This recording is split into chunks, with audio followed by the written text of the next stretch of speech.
So it seems as though the world of Khonjin House, though properly ending with episode 70, still has some leeway to kick. Yes, indeed, it turns out the end of Khonjin House was a door leading to a much stranger, more nebulous attraction, one that we as viewers are encouraged to reach out and find for ourselves in the form of an ARG.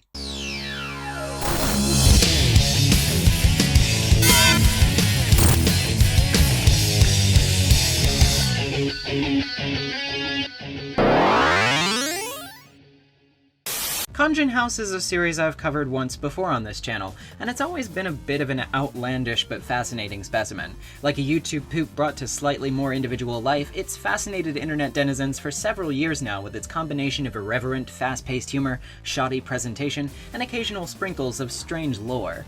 This all came to a strangely abrupt halt though, as shortly after I made my first video on the subject, the show underwent a massive rehaul. Multiple episodes were restructured, some jokes removed, other episodes entirely different than how they once were, and this all seemed to stem from an inciting reason. Supermental, a game project creator Connor Lavery has spent the better part of 10 years trying to put together, had some development confusion better left described by the people involved. This left Connor with what he said was the responsibility to scrub any and all Supermental lore from Khonjin House, as the production struggles necessitated a full rewrite of the original story.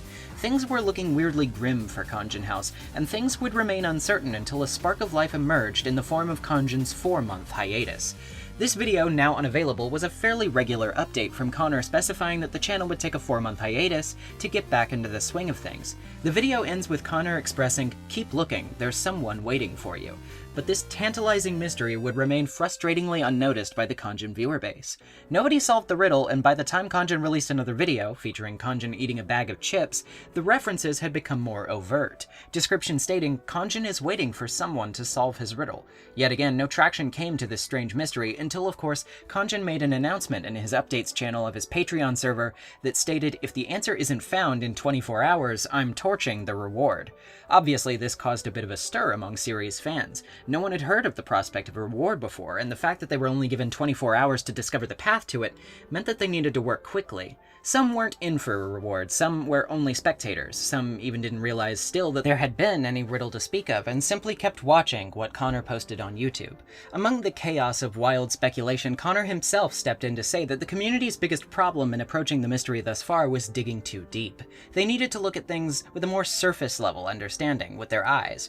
Progress was finally made when someone realized there were numbers hidden on Gino's cigar in episode 65, titled Cry About It. The numbers that appeared on Gino's cigar and numbers that were said by the characters were collected together and deciphered into a word, ending.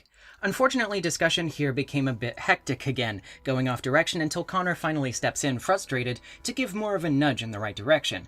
Eventually, it's realized that Khonjin says "oh" 4 times at the end of the episode, 4 zeros. This led to the discovery of a YouTube channel entitled Ending 000. From here on, the fans were officially on their own. Upon reaching the channel, the fans quickly discovered a set of 4 videos, each lasting exactly 16 seconds in duration. The videos contained 4 different statements, all displaying for 4 seconds each, but each line of text had a different font. A 5th video was then released, breaking the pattern, further complicating matters with a 25-second-long runtime, 5 statements of 5 seconds each. All statements in order read as such: "I've been waiting for you. I've long since passed. I've set messages to a time. I've so much to tell. I worry that my writings will never be found. I have no reason to believe they will be found. I must make them known. I must intervene. Idiots, mindless things, the very same who truly believe I would raise the curtain of a 10-year play, have yet to find my writings. This too is fine. The lie is theirs to believe, though I would be a little wary of people telling me what the world is. I'm going to kill him." The fans strangely worked backwards to solve the videos in reverse order, but in doing so still reached the conclusion they were meant to reach. The Supermental plot, evidently leaked by Connor when the whole debacle surrounding a game rewrite was going around, was a complete and utter fabrication. Connor confirmed this, explaining that he simply pulled the entire plot out of his ass on the spot in order to get some people off of his back. His team did not know the full game's plot, so making something up in order to convince them that this was the whole plot was the only way. The original plot of Supermental was not going to be rewritten. The original plot still stands, and we know nothing of it yet. The clues are apparently really obvious, but the main downfall of the viewership at this time has been overthinking. Connor did later state, however, that all information on the abandoned Supermental Kickstarter page is accurate. This information details a rough outline of the story, so we can still feel fairly secure in knowing this all to be the truth. On a floating rock called Diamantis within the province of Dalis is the island of Nickville Square. On its shores, art is automation, wealth, and of interest to a duo of thieves, nicknamed Smack and Pent. These foolish children have unknowingly wrested the perception of reality. Yeah, you looking at the computer screen and reading this paragraph? They stole your perception of doing that. What are they going to do with it? Whatever the answer is, they stole that too. Smack is described as a psychic pugilist widely respected among Nickville. He conforms to shapes by shifting muscle mass throughout his body. He's 17 years old, and the hopes of many already rest on his shoulders. He's maintaining a stoic air, but he always has a soft spot for Pent's antics. Pent is described as a competitive boomeranger and drunken gambler who soars through the air on a metal foot. He's 18 years old and the coins of many already rest in his pockets. He frequently makes deposits at the arcade, and nobody to him is worth trusting except for Smack. These names may sound familiar to you if you've watched my previous video on Khonjin House. Pent and Smack both already made appearances in the now removed versions of previous Khonjin House episodes, which built them up in the lore of the show itself. Pent having escaped to the land of Khonjin House to avoid some sort of inner trauma or struggle, and Smack trying to break through to drag him back out to reality. These were all things speculated to have a basis within the plot of Supermental itself, but as of now, we don't really know all of the details. Then Khonjin House ended. With the upload of episode 70, Connor finally closed the curtain on his strange showcase of wild internet humor chops, but he didn't leave us completely in the dark as to the continuation of his plans. No, it seems the fun was just beginning. At the tail end of the fan art showcase in episode 70, it seems we rejoin Pent directly after he's unfrozen, following the events of the originally uploaded and since scrapped episode 50 of Khonjin House's original run, in which Khonjin freezes him to prevent him from attacking Smack, who then takes him away. From there, he gives a truly chilling message, seemingly referring directly to the removal of the original episode 50. Is this how it happened? I remember it a lot differently. I think you were willing to go in there and pluck it out. That will no longer be a problem. My mind is sealed. 2 keys, 1 lock.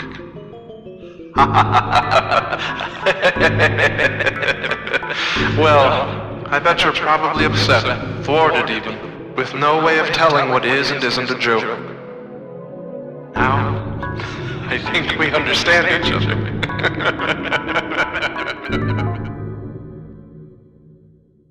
With this, the game was set, the riddle was afoot, and the struggle for answers had only just begun.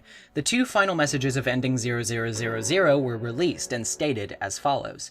I have not written in a while, according to you. I hope you enjoyed holding my hand. The next time I show up will be the last. Followed by, it will lead you to the creature that cannot be seen. The 2 will give a clue to the end of the game. The new and the old must be in sync. New before old, old after new. Suspicions continued to rise, until fans discovered a hidden message contained within an image in the FLA files of the Khonjin House Flash game, which was discovered upon being decompiled. The new message stated, the new will give a number, the old will give a name. It is the animal that contains the key. The second key lies within the link. Order will bring a challenge into view. Connor responded promptly to this discovery, looks like the challenge can begin. When both messages from ending 0000 and the hidden flash game message were brought together, they formed a coherent whole, reading, the 2 will give a clue to the end of the game, the new will give a number, the old will give a name. The second key lies within the link, the new and the old must be in sync. Order will bring a challenge into view, new before old, old after new. It will lead you to a creature that cannot be seen. It is the animal that contains the key. Though many have theorized that the animal referred to here may be the image of a dog left in the description of the final Khonjin House episode, others still remained skeptical to its level of relevance to the mystery. Connor's final hint came on June 2nd, stating that the animal isn't an animal. Shelby's birthday is April 5th, and I'm sure she received a present that day. We know too from Connor that Pent is supposed to be Shelby, because Pent is trans, and they're one and the same. The strange separation between the two that seems to create the friction seen in the original Khonjin House episode 50, though, remains to be resolved. That, unfortunately, or fortunately, depending on how you look at it, is where our story ends for now. The scavenger hunt continues, and not all answers have been found yet. Connor claims that it may take 2 weeks or even 2 years, but whether we solve it is really no skin off of his back. The endgame of this conundrum lies behind a locked Tumblr account, also linked in episode 70 of Khonjin House's description, but so far no attempted password has broken its barrier. What we do know is that the evidence is there for us to discover an answer from, and many people are already trying over on a related Discord server, link in the description below. Khonjin House is a tour de force of strange jokes and now even stranger puzzles, and it all seems to have been leading to this point from the very get-go somehow. Connor Lavery obviously has a story that he wants to share with the world, but similarly to his YouTube series, it doesn't seem like it'll be as simple as it once appeared on the surface. I have a very special fondness for Khonjin House, not just because of its quality as an individual work, but because my first video on Khonjin House was the first video I got tons of views and subscribers from. It was a launch pad to put me in touch with so many of my current viewers, whom I appreciate enormously for sticking around all this time. Now it's my turn to repay it, I suppose, in whatever small way I can manage to do so. This mystery can't stay buried. These answers must be unearthed. And now I turn it over to you, aspiring sleuths, to join the discussion. Let's crack open this penthouse once and for all, and see what lies waiting on the other side. And as always, thank you for watching. Pledge to my Patreon for some cool exclusive tier rewards, and head over to my official Tumblr or subreddit for more updates. I'm NezumiVA, I wish you all happy hunting, and by the way, I'm holding a Q&A soon. You can check out my community tab to find the link to where to send questions. I'm gonna answer some of those soon, so that's coming up. And yeah, I'll do another full-length essay video pretty soon. I'm also working on that. So anyway, see you all later, have a fantastic day, peace.